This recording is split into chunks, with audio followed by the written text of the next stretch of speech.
guys, Mario here. So we have our third edition of the Palmdale Journal. How exciting. And yeah, we got a really good headline. Yes, our local city manager was removed from his position amid lawsuits accusing him of malfeasance. Read all about it at the Palmdale Journal. And we also have Marijuana Wars, authored by yours truly, which is a review of the cartel doc by George Ventura.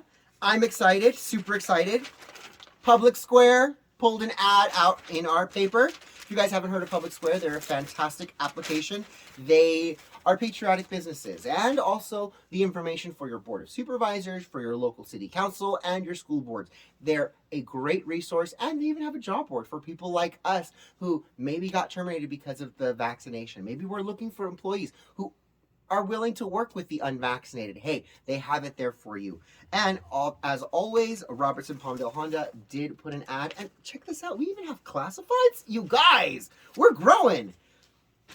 The new media is the way of the future. We have the future of freedom is going to be independent journalism, independent podcasts, and independent events. The legacy media, the establishment media, the syndicated media, that's exactly what they are. One person creates a story on CBN, and before you know it, every single other news outlet has picked up that story and they share it. It's the same title, word for word, verbatim, all across all these platforms. That's called syndication. That means you're all getting the same information from the same person, all from one source. We're not syndicated. We are independent. We are completely on our own. We make our own money. We write our own articles. We say we want this article to look like this, we want that, or this is our voice, this is our journal, this is our community's archive and record of events happening in our community. And the funny thing is Tim Pool was talking about Taylor Lorenz of Washington Post and how she doxed libs of TikTok. Tim Pool has become kind of one of my favorite podcasters to watch, and one of the things that struck me was they're discussing this idea that I've been telling you guys for a while now, that legacy media or syndicated media will make up a story about you, whatever it is. Like you guys saw, they call me far right, homophobic, blah, blah, blah, transphobic, blah, blah, blah. But what they do is they repeat it often enough to the point where it now becomes a searchable item in Google.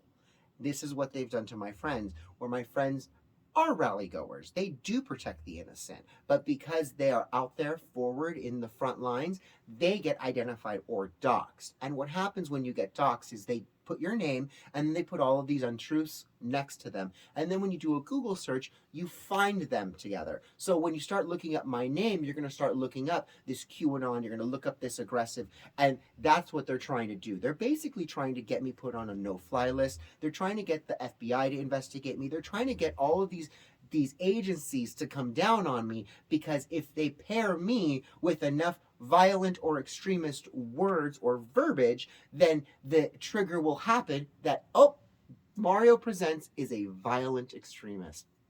Okay, well, let's just make sure that we know who these people are. So I'm sharing Sean Carmichael, or A Cat with News's face, his video. I'm not sharing his address. I'm not tweeting his real name that he hasn't put out there, because as you guys know, I go by Mario Presents. He refuses to use Mario Presents. There's a reason behind that, because my message resonates with people who are willing to listen to a different point of view. You have the left that is very, very cultish, where if you don't agree with them, we don't listen to you. Taylor Lorenz doxed libs of TikTok, and all that the leftists say is, no, she didn't. No, she didn't. Well, no, yes, she did, and then she lied about it. Oh, no, she didn't. No, she didn't. Yes, she did. This is all documented. But this is the modus operandi of the left, is to make up a lie and hold that lie to the point where that lie becomes truth. This is how they do it. So I want you guys to be aware of these tactics, so that when you see these people, these legacy media, these syndicated media, and you tell them, you know what, no, I don't want an interview with you. And what'll happen is these leftists who work for syndicated media will immediately go, well, why don't you want to talk? Da, da, da, da, da, da. They get very upset because you're not giving them anything. And what they're looking for is for you to get so upset or incensed, and they can say, look, an angry right-winger. Don't give it to them. Instead, say, I politely decline your interview. Please move away. Thank you so much. And when they say, well, I have a right to video record because you're in a public space, you're right. You do have a right to record it because it's in a public space. But you don't have a right to harass people. And at some point, this will become harassment, especially if you continue to get in my space, in my way, and in my general bubble. So I'm asking you politely, please move away. And if you want to record me, you can record me from a distance, honey. Take all the pictures you want because they will last you forever. All right, guys. I love you all, and I will talk to you guys soon. Mwah! Bye, guys.